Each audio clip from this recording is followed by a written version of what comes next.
Muy buenas tardes a todos, Dios les bendiga. Qué gran oportunidad compartir con ustedes a través de nuestras redes sociales. Estamos en este momento transmitiendo a través de CLC Panamá y de CLC David Chiriquí, pues presentándoles un compañero, un maestro realmente muy especial para nosotros, para CLC David, que es el pastor Pablo Delgado de la Iglesia Bíblica La Roca. Hoy realmente lo que queremos es conversar, Pablo, es realmente tomarnos un tiempo de poder platicar el tema que hemos dado a través de toda la semana y todo el mes de octubre, que es el mes, es la celebración del mes de la Reforma. Como pues bien hemos compartido tras el fondo acá de la conversación personal, yo le decía a Pablo, ¿qué es esto de la Reforma? Acá, ¿por qué celebramos el 31 de octubre, el mes de la Reforma, y cuáles son las personas que están implicadas? Entonces quiero más que nada que primero iniciemos, que te presentes, que nos hables un poquito de ti y pues luego iniciemos con el tema. Cómo no, un placer, querida Wanda. Saludo a toda la gente de CLC de Panamá, a todos nuestros amados hermanos, también a la gente de CLC David que están pendientes en las redes. Si empiezo a hablar de mí, creo que nos vamos largo y tendido, pero vamos a algo pequeño y algo muy corto. Mi nombre es Pablo Delgado, sirvo al Señor pastoreando la Iglesia Bíblica La Roca, una obra relativamente nueva, pero que el Señor está usando con gran poder, y realmente estamos trabajando duro, mostrando el Evangelio a las personas y construyendo vidas saludables. Entonces, creo que eso es lo que importa hoy, mucho de mí. Así que, y bueno, soy un apasionado por la palabra de Dios, me apasiona sumergirme en la Biblia y conocer más del Señor. Y esto de la Reforma también es algo que cuando yo empecé a sumergirme en la Biblia, empecé a ver pasajes que se han interpretado a lo largo de la historia, y me motivé a ver cuándo se dio esto, de dónde salimos nosotros los evangélicos, los protestantes, y ahí fue donde me adentré en este mundo también de lo que es la Reforma, del aspecto histórico, también de la teología reformada, de quiénes eran los reformadores y todo esto, los pre-reformadores, y ahí, bueno, de esto vamos a estar hablando en esta tarde, ¿no? Así que nada, muy contento de estar con ustedes. CLC siempre con tremenda literatura también, que me ayudó mucho, fue muy clave, y no, esto no es un comercial pagado, es un comercial de gratis que se da con mucho cariño, porque de verdad que, tú sabes el testimonio que yo no sabía que aquí se conseguía en Chiriquí, se conseguía, yo sabía en Panamá y todo esto, pero en Chiriquí no sabía, porque a veces la gente no riega que hay un lugar así. Tenemos que ser multiplicadores de esta información, de que hay un lugar donde puedes comprar. A veces se sobreentiende, mira, ojo, yo iba a la iglesia de niño y hasta hace 3, 4 años encontré en la librería y no sabía que estaba aquí. Entonces, creo que hace falta que el creyente lea más, que el creyente, sí, tenemos la Biblia, es nuestro primer libro y es como que dice nuestra, como los reformadores dijeron, ¿no? Es nuestra norma de fe y de vida. Pero también tenemos otra literatura de vida cristiana, de estudio bíblico, de devocionales, agendas y un montón de cosas que nos ayudan también a estar siempre conectados, ¿no? Y creo que CLC es una bendición tremenda. A mí me ayudó mucho cuando descubrí este lugar, entonces después no salía de aquí. Y a mucha gente le sucede que no sabe que hay un CLC en David Chiriquí. Pero bueno, qué bendición para nosotros poder saber que eso te sirvió en tu testimonio, Pablo. Gracias. Sí, y eso no fue planeado, no fue planeado. Bueno, mira, yo realmente decía, wow, qué bonito es que en el mes de octubre, que es un mes donde hay otras celebraciones paganas, ¿verdad? Y que la gente desconoce realmente que en el mes de octubre se celebra el mes de la Reforma. De hecho, yo creo, Pablo, que hace como unos 3, 4 años es que la gente viene a conocer un poquito más de que se conoce que el mes de octubre es el mes de la Reforma, y de que existían realmente hombres de fe que fueron como esa figura primordial. Entonces quiero que nos hables de quizás habían antes de Martín Lutero y Juan Calvino, claro, otras personas que estaban trabajando, pero vamos a hablar específicamente de Martín Lutero. Ok, perfecto. Bueno, antes de eso, hablando sobre el tema y muy curioso, esto que acabas de decir, yo me enteré casualmente yo, como muchos que están viendo también saben que soy músico, yo una vez tenía un evento para un 31 de octubre y yo estaba en mi vida, parte de mi vida oscura, ¿no? Y yo tenía un evento, pero a mí me impactó y aquí fue donde yo empecé en estas cosas que el Señor usa a veces para nosotros sumergirnos en Él. Son a veces un misterio, pero yo iba hacia un evento que tenía y yo estaba en Panamá viviendo en Hato Pintado. Ahí en Hato Pintado está la escuela muy famosa, el IPA.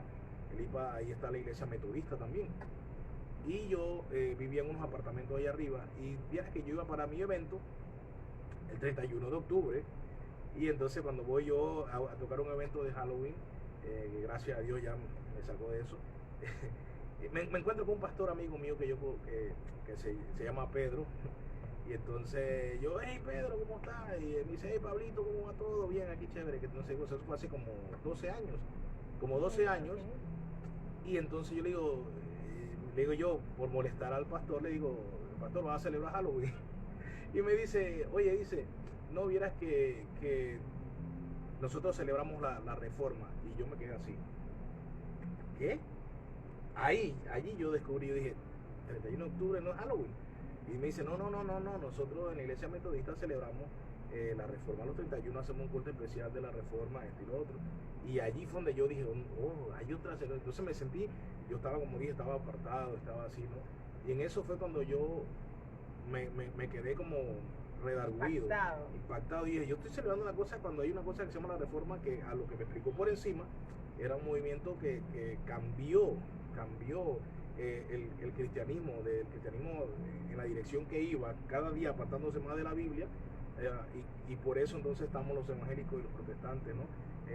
Aquí, ¿no? Entonces eso, ahí fue donde empezó, y dije, no, quiero saber más de eso, y ahí fue donde me sumergí más en eso, y fue parte de lo que Dios usó para traerme de nuevo a Él, ¿no? Y eso que tú dijiste me lo acordó, y es muy importante, porque también añado que esta semana que pasó, ¿no? La semana pasada, mejor dicho, no esta, la semana pasada, hablaba con unos jóvenes que estudiaron en un colegio católico y entonces son 3 muchachos de diferentes edades. El más viejo me dice, yo le digo, oye, ¿te has escuchado? En la iglesia hoy vamos a ver la película de Lutero. Y yo anunciando lo de la película me dice uno, y que Lutero, yo escuché a Lutero, mencioné en el colegio, dice, y supe que era un hereje, un colegio católico. Entonces, dice, supe que era un hereje. Entonces le pregunta al hermano que le seguía, le digo, ¿y tú has escuchado a Lutero? Y dice, bueno, yo sí escuché el nombre, pero no escuché que era un hereje. Y esto no es una broma, esto pasó en la serio, vida real. En la vida real. Y luego le pregunto entonces al menor, oye, ¿y tú? Y dice, no, yo no escuché ni que era hereje, ni quién es Lutero. Wow. En el mismo colegio. O sea, en el mismo colegio. Entonces tenemos de que, y los 3 son creyentes, entonces, ¿cómo es posible que todavía, o sea, esto no me está diciendo que ahora lo conocieron, sino que el día que le anuncié la película, el hermano menor fue que dijo, existe un tal Lutero? Y esto es impresionante, Wanda, porque nosotros estamos criticando Halloween, que claro, que no celebramos esta fiesta y sabemos todo esto, pero nos enfocamos más en atacar Halloween y a la vez estamos propagandeando Halloween, cuando nosotros no debemos hablar de Halloween, debemos estar hablando del día que se conmemora la Reforma Protestante, que este año celebramos 504 años de la Reforma Protestante, o sea, hermano, y esto deberíamos estar hablándolo, y deberíamos entonces, ahora, tú dijiste un punto muy clave. Gracias a Dios, hace unos 4 años para acá, por allí, 4 o 5 años para acá, está empezando eso. Y esto es gracias también, sabemos cómo Dios en su soberanía usa las redes, que hoy está usándose para mucho mal, pero también el Señor está usando las redes para mucho bien.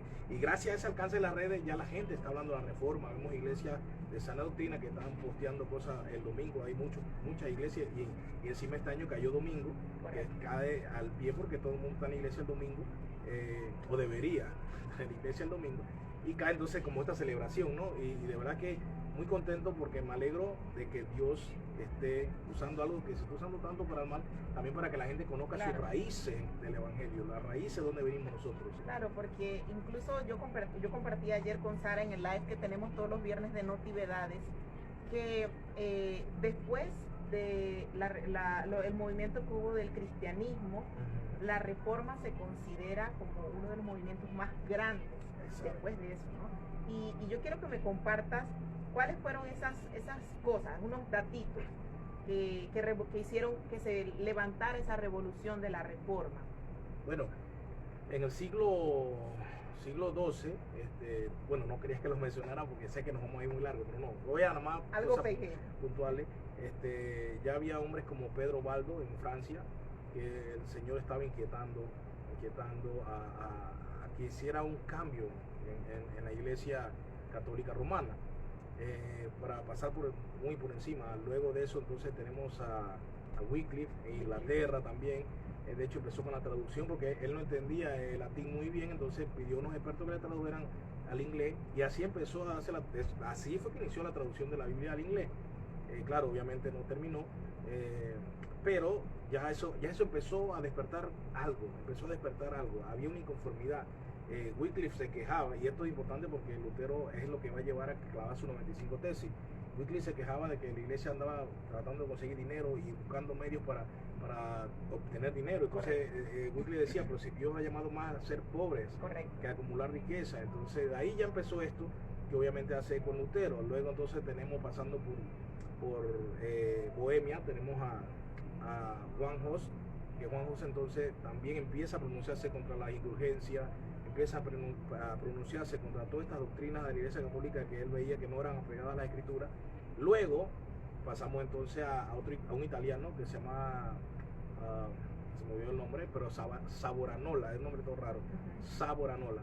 Entonces Savonarola denuncia, bueno, es que cuando estaba Savonarola estaban los Borgia en el poder, y esta gente hacía orgía, una cantidad de locura, exacto. Y entonces él denuncia fuertemente eso. Bueno, lo quemaron igual que a Juan Hus. Entonces de allí todos estos 4 personajes son clave, porque son los que entonces convergen, ¿no?, en el pensamiento de Lutero.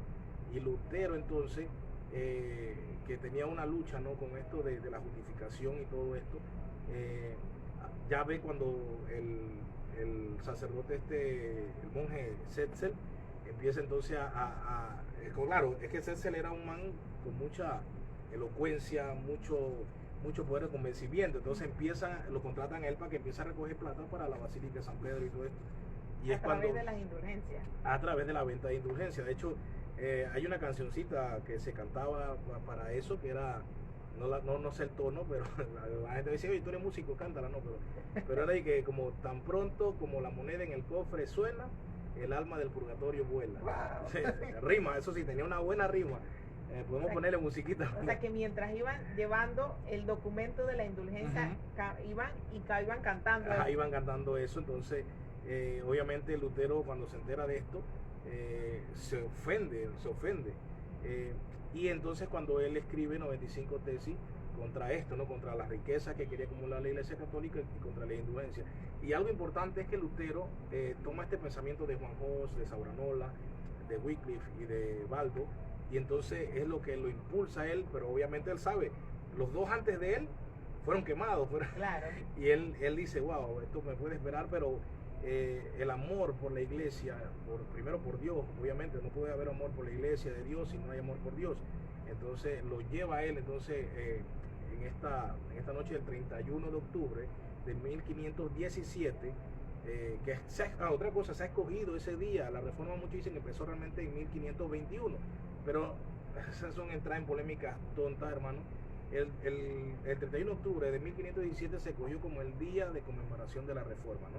Ahí, claro, él clavó las 95 tesis, y ahí ni siquiera fue que empezó inmediatamente todo este movimiento, pero fue clave que un hombre se propuso, un hombre de Dios obviamente, se propuso y clavó esto en la puerta de la catedral de Wittenberg. Y esto, entonces la gente empezaba a leer esto, porque ahí era donde se ponían propagandas y todos los anuncios que querían hacerse.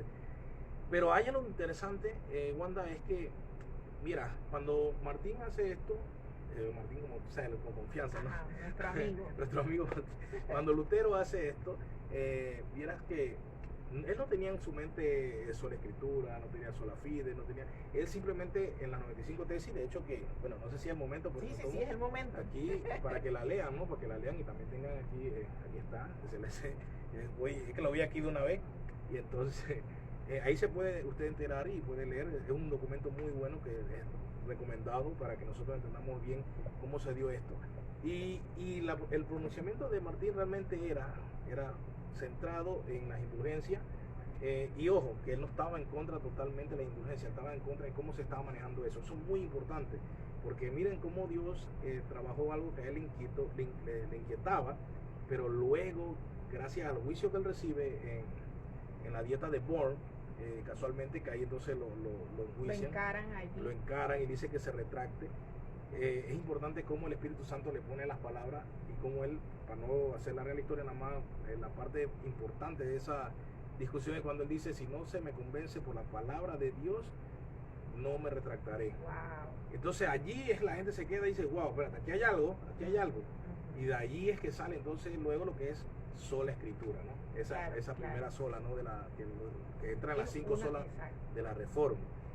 Yo tengo muchas preguntas, pero una de ellas es ¿cómo es que la gente en su momento no tenía la libertad de leer la escritura en esa época? Porque si bien es cierto, habían ciertos personajes de la Iglesia Católica, exactamente de los que estaban en el papado, que eran los únicos que podían leer. Exacto.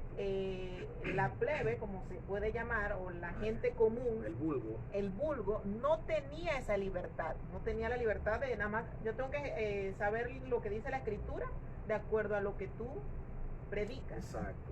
Y por eso muchas personas creo que tenían esa confusión de que era, bueno, creían pues lo de las indulgencias.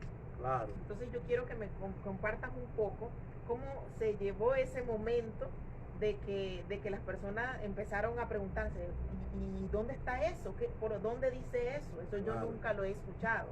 Entonces quiero que me comentes un poquito sobre eso. Voy a empezar con un chiste un poco, pero voy a terminar con una exhortación fuerte. Así que pues este es el chiste para alivianar. Para alivianar. De por qué la gente no tenía acceso a eso, porque no estaba CLC.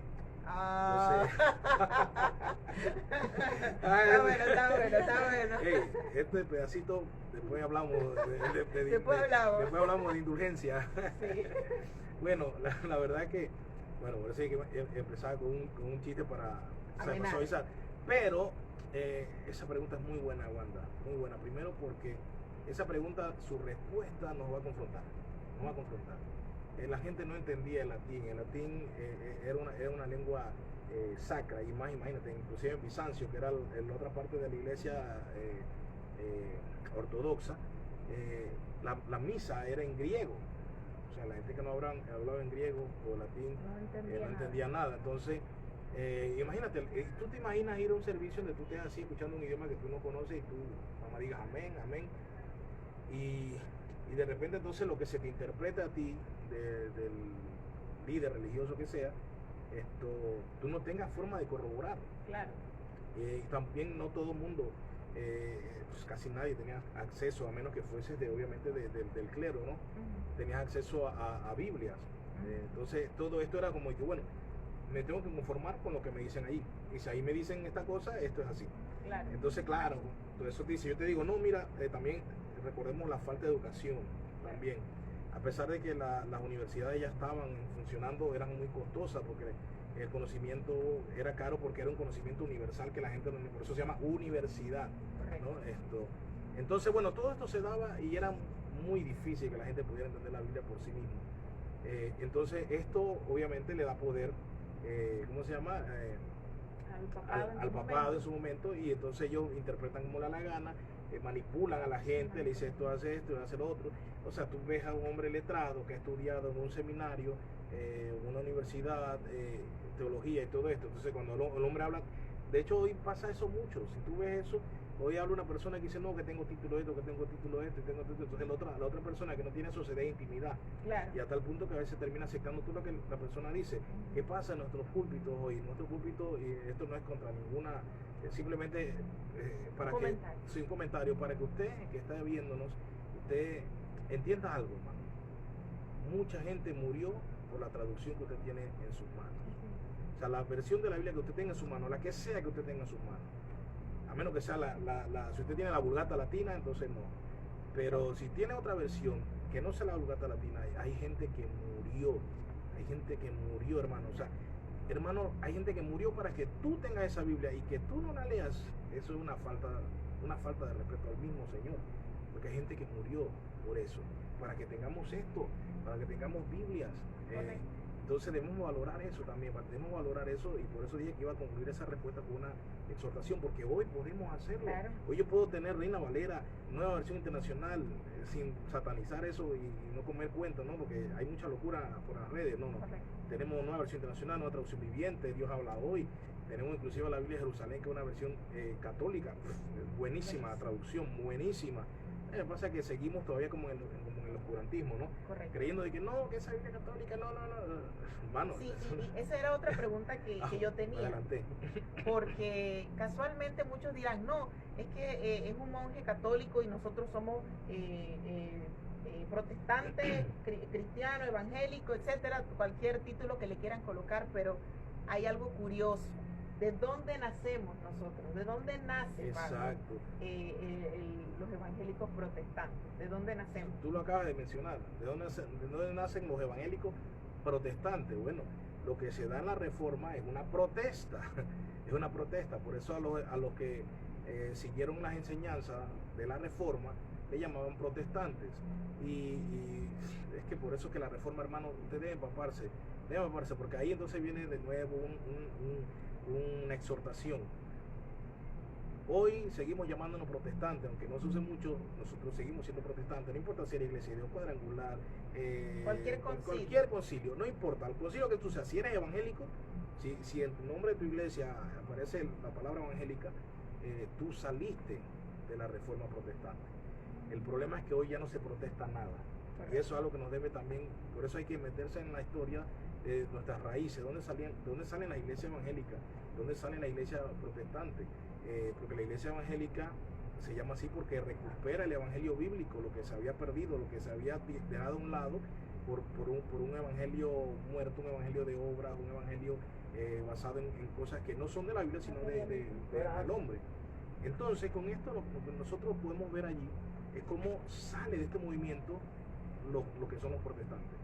Pero ya no debemos llamarnos protestantes, porque ahora cualquiera dice cualquier cosa y no se consulta con la Biblia y no se protesta nada, nunca se protesta, ya el evangélico no protesta. Entonces, bueno, está el otro punto que es pelea. En las redes es una pelea única, pero no es una protesta, porque la protesta es con argumentación, con amor también. Correcto, y exacto.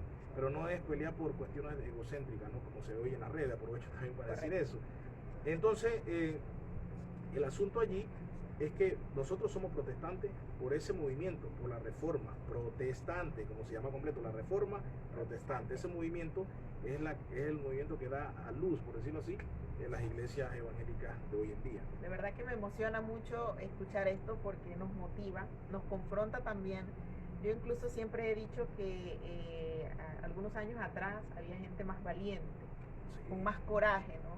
Y nosotros hemos recibido, pues, este siglo en el que nos encontramos, una Biblia en muchas versiones, literatura de diferente, o sea, cualquiera persona puede colocar en un cuaderno con páginas y qué sé yo, diferentes ideas que nos sirven a nosotros para escudriñar más las escrituras y poder compartirlas con otros, o sea, su lectura en privado, luego en público, y todo esto nos ayuda yo creo que obviamente acercarnos más al Señor y ser más apasionados.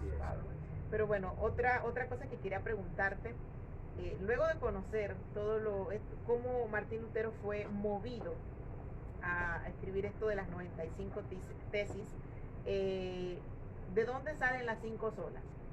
Explícanos primero qué son las 95 tesis, resumido, y luego qué son las 5 solas.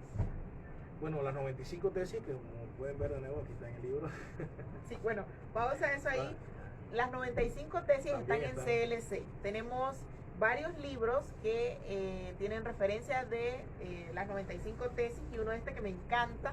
Este es un clásico de la fe. Exactamente, es una obra de Martín Lutero, es un compendio. Tiene las 95 tesis y tiene también otras cartas selectas, como las cartas que le escribió a Erasmo de Rotterdam. Tremendo. Y demás. Entonces, este es uno, y pues acá también el de las 95 tesis de la esencia de la iglesia de Martín Lutero. Así que, listo. Exacto. Okay. Oh, tremenda propaganda. Me perdí.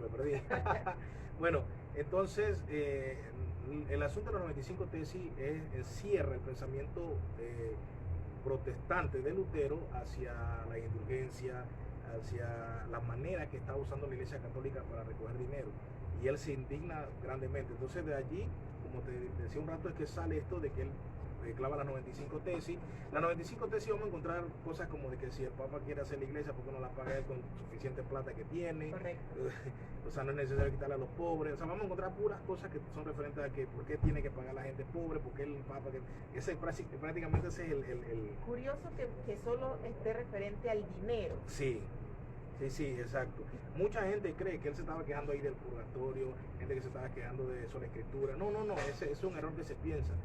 Realmente el ataque fue contra el bolsillo de la Iglesia Católica. Él atacó fue eso. Vamos a atacar el bolsillo de la Iglesia Católica porque a punta de eso. Bueno, en la película casualmente de Lutero hay un dato histórico que es curioso, que cuando lo presentan a él, cuando él llega, la gente no le quería hablar.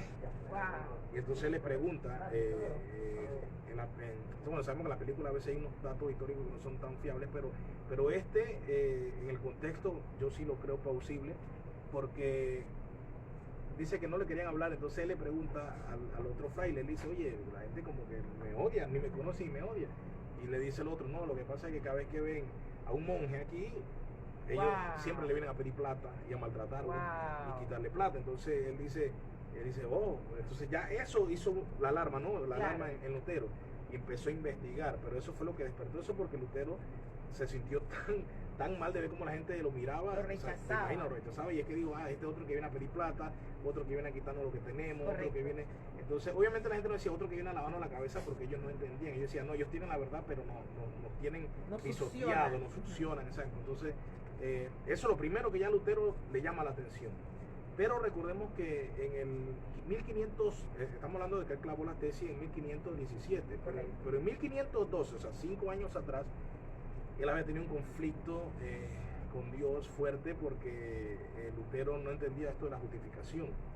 Entonces, como no entendía eso, él pensaba que Dios era un Dios malo, que estaba como haciéndonos todo un drama de risa para él, para burlarse del hombre, porque al final el hombre nunca iba a poder ser justificado. Él no entendía esto de cómo en el Evangelio se revela la justicia de Dios. Él no entendía esto, y él mismo dice en sus escritos que él odiaba a Dios.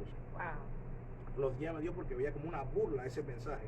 Él decía esto de que cómo la justicia se revela en el Evangelio, o sea, estamos fritos, estamos muertos, porque él se sentía indigno. De hecho, para que usted sepa un dato curioso, Lutero tenía tanto en esto del pecado en serio, que dice que iban de su monje superior, Agustino, y dice que iba cada rato a confesarse. Entonces salía de ahí de confesarse, y entonces él iba, a la media hora volvía, porque él decía que lo que él le habían enseñado y entendía era que solo los pecados confesados eran perdonados. Wow. Cada vez que él se daba cuenta que algo fallaba en algo, al punto que entonces el monje su superior le dice, oye Martín, pero ve y peca de verdad, pues ya me tienes cansado con esto. ¿Qué carajo tú vienes a confesarte? Mejor anda, ve, adultera, dice, mata a tu padre, algo así. Haz un pecado de verdad y se deja venir a confesar puras tonterías. Imagínate. Wow. Deja esa farsa, dice, está confesando. Entonces, obviamente, esto a Lutero, también le llamó la atención. Entonces, ves, todo esto va uniéndose, ¿no? Uniéndose, hasta que, bueno, a través de la protesta que él hace contra la forma de recoger dinero de la Iglesia Católica Romana, entonces él clava eso. Cuando entonces se le enfrenta, es que entonces él usa la escritura como su respaldo. Dice, si me convence solo por la escritura, entonces yo voy a quemar todo lo que he escrito. Claro. O sea, solo si me convence por la escritura, mis escritos son quemados inmediatamente. El abogado de Carlos V viene y le dice, ok, eso no tiene que ver nada con lo que estamos preguntando, ni con lo que estamos ordenando, simplemente retráctate y punto. Y él dice, no, mi mente está atada a la palabra, mi conciencia está atada a la palabra de Dios, y no es malo ir en contra de la conciencia, y obviamente no contra Dios. Claro. Y si no me convence con la escritura, entonces no me retractaré. Y bueno, y cuando termina dice una frase, qué tremendo esta frase, porque de esa frase mucho le impacta lo que he dicho, pero lo que a mí me impactó cuando él termina y dice, que Dios me ayude. Wow. Él sabía lo que le esperaba, claro. Y dice que Dios me ayude, y efectivamente Dios lo ayudó, porque Dios tenía un plan tremendo. ¿Y qué pasa? Después entonces de esto ya empieza a hablarse de sola escritura, porque la gente dice, imaginémonos que esto pasa aquí en David, y de repente la gente empieza a hablar de que, oye, Lutero le dijo, mira, que si no es por la escritura, quiere decir que haya una escritura que nosotros no sabemos y que él usó contra el clero. Entonces, de ahí empieza esto y es cuando entonces los que estaban con ganas de reformar, porque eso también es una cosa que hay que aclarar, reformas porque querían darle la forma, la vuelta a la Iglesia Católica que había perdido el Evangelio. Lutero tampoco tenía en mente hacer otra iglesia, o sea, no.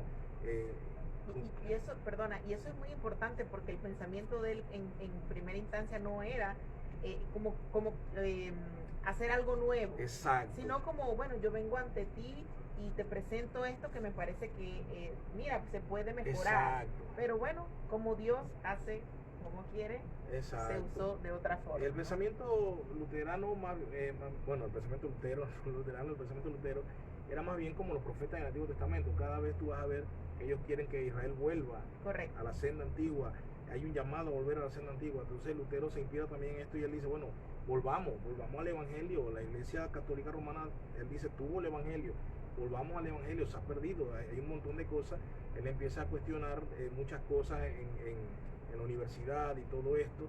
Y bueno, la iglesia empieza a tapar todo, a negar todo, claro. Y es cuando él dice, bueno, voy a proponerlo, pero en todo esto él está pensando que algún día él iba, como él dice, a vencer en el nombre de Jesús, iban a poder decir, bueno, vamos a tomar esto en cuenta.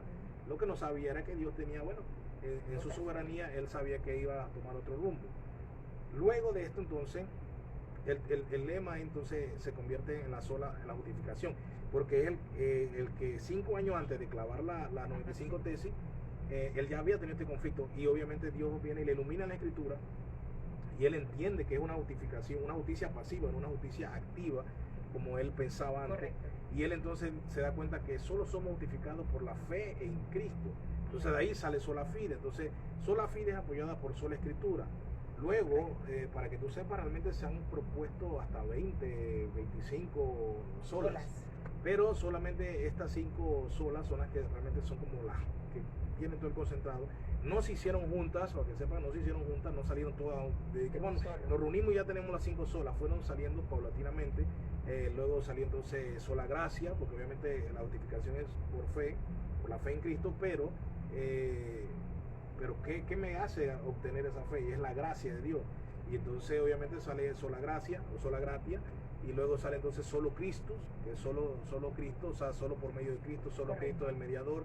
Entonces, y ya mucho después, por buen tiempo fueron esas 4, hasta que no recuerdo exactamente cuánto tiempo después, pero sí fue mucho después, sale entonces Solido Gloria, que todo esto del proceso y lo que es la salvación, la regeneración, todo lo que el hombre hace, incluyendo también lo que hace en su vida diaria, debe ser para la gloria de Dios. Entonces sale Solido Gloria. Entonces tenemos las 5 solas, que son sola escritura, sola fide o sola fe, sola gracia, solo Cristo y solo a Dios la gloria.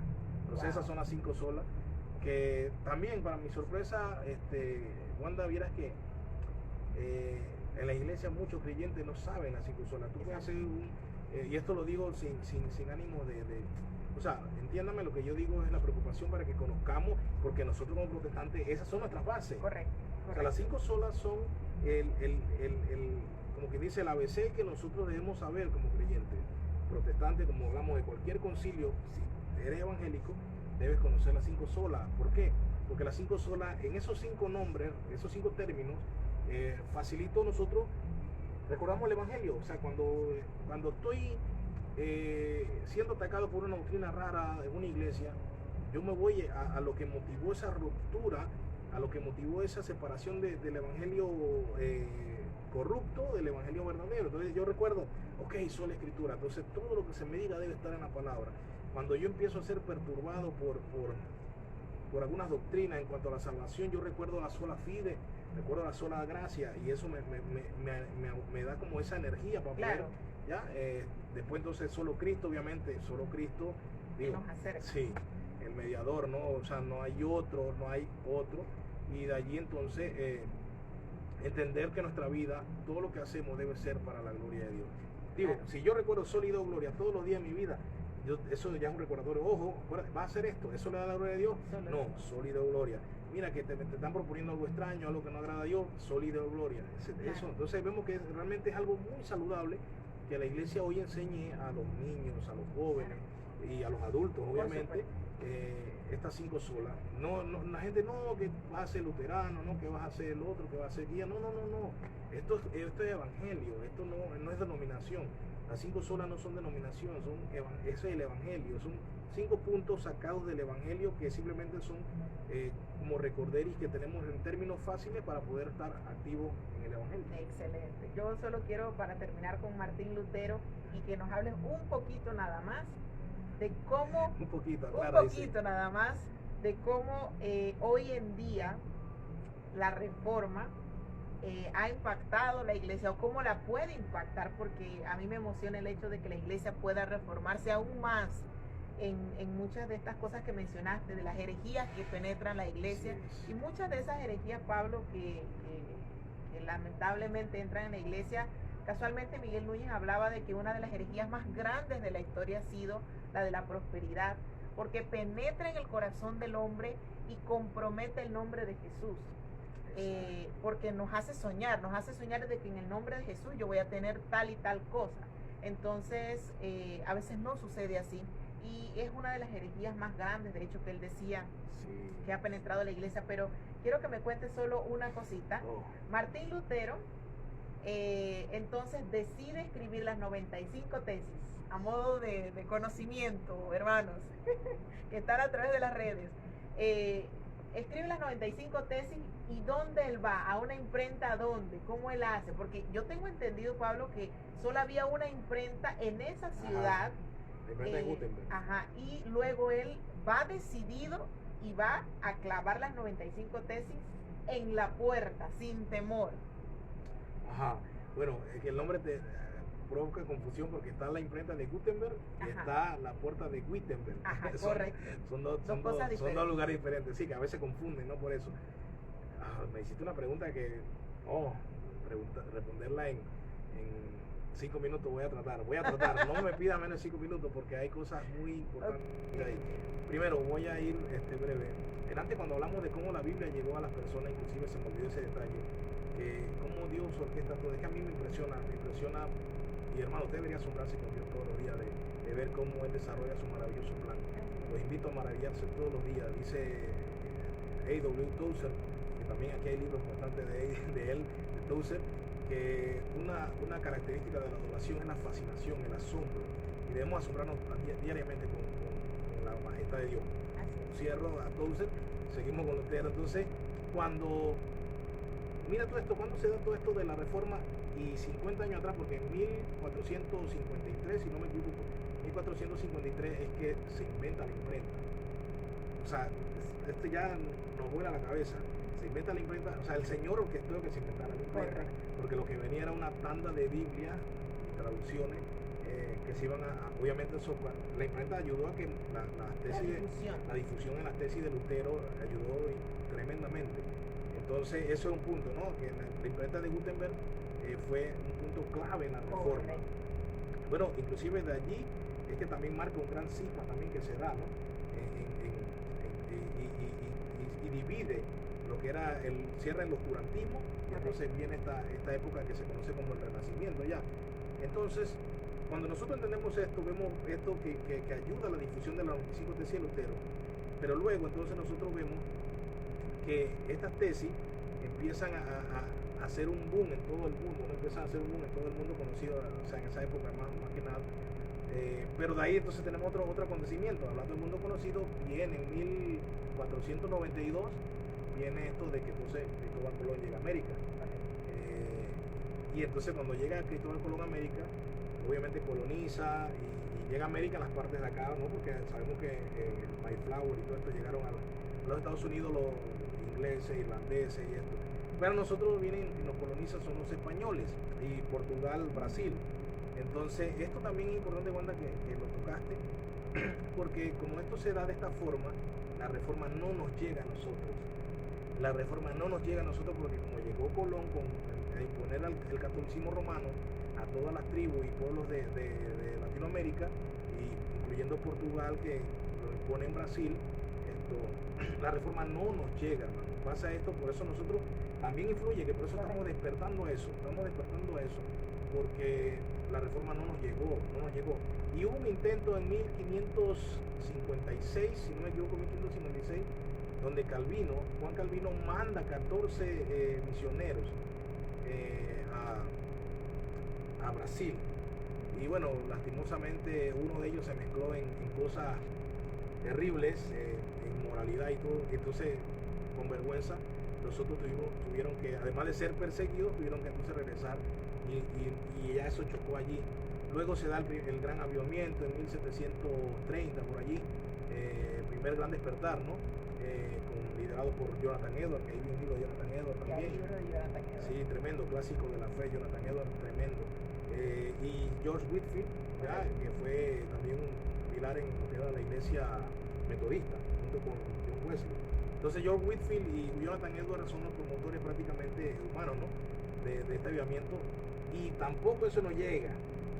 ¿Qué pasa? Que entonces viene el segundo avivamiento, el segundo gran despertar, que se da también allá, pero encargado de Charles Finney y otros teólogos allí. Y ese protestantismo es el que llega a nosotros. Bueno. Y ese protestantismo no era el protestantismo, pues vamos a cambiar el nombre de la teología, no era la teología reformada. O sea, la teología que llega a nosotros es una teología evangélica, pero diferente a la teología reformada, de la que los reformadores, basado en la escritura, ojo, no de ellos, porque esa teología no es de ellos, es basada en un estudio de la escritura, porque acuérdense que el lema de los reformadores primero era sobre escritura. Entonces ellos en su teología, lo que es la teología reformada, también que por ahí hay un libro, la teología reformada, si quieres saber más de la teología reformada, está acá para ver, el último, el de abajo. Quiero que sepan, pausa mientras Pablo piensa lo que va a decir. Todos estos grandes hombres de George, los que mencionaste, George Whitefield y Jonathan Edwards, tenemos libros de ellos aquí en CLC, así que exacto. Entonces, aquí tenemos, el que quiere saber de la teología reformada, está aquí este libro también, R.C. Sproul. Bien, entonces, para ahora sí responder la pregunta, porque acá esto era importante verlo. Correcto.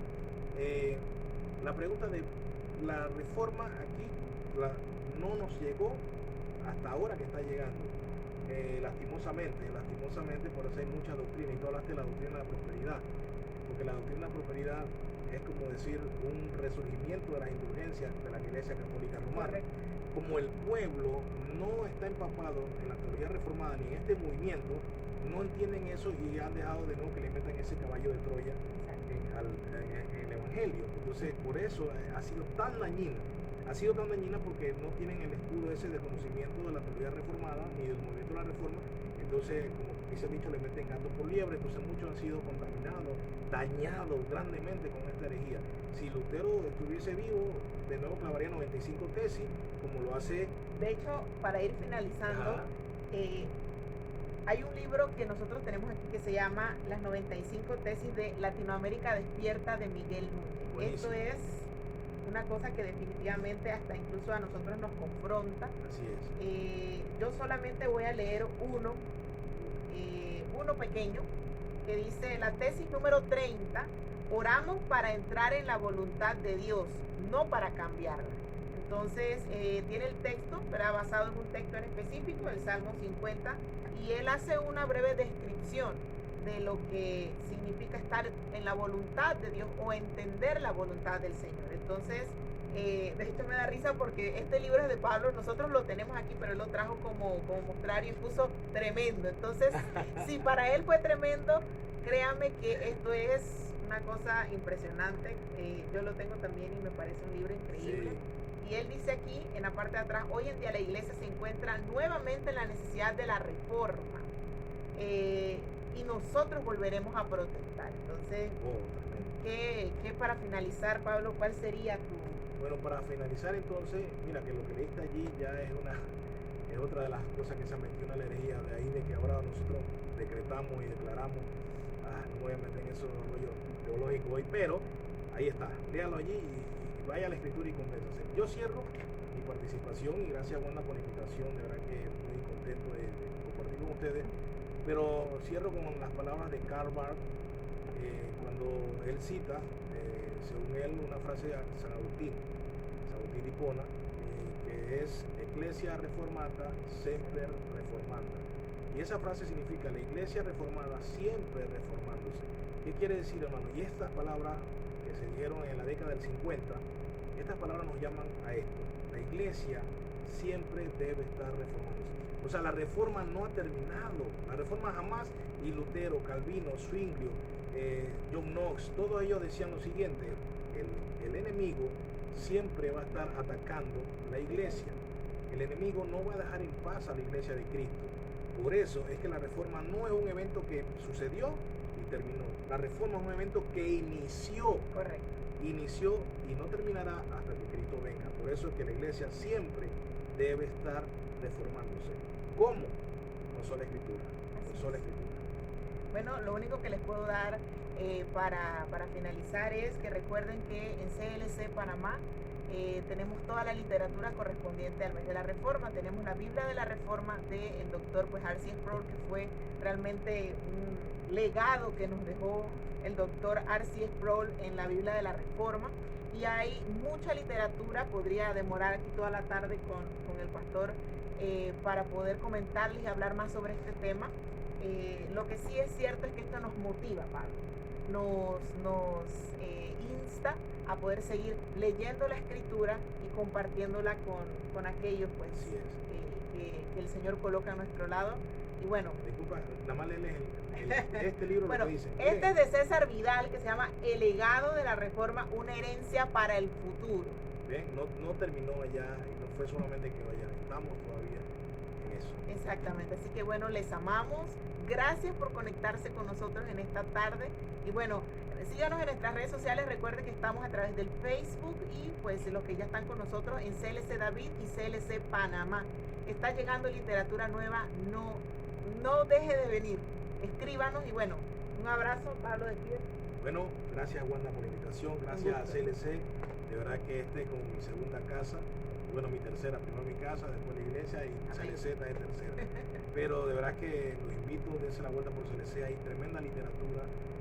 Yo tengo que salir ahorita huyendo porque si no quedo comprando y gastándome lo que tengo. Pero es bueno invertir porque de verdad que nosotros como creyentes, dice en el Nuevo Testamento, dice, lo menciona Pedro, lo menciona Judas y lo menciona Pablo, que tenemos que estar preparados para dar defensa de nuestra fe.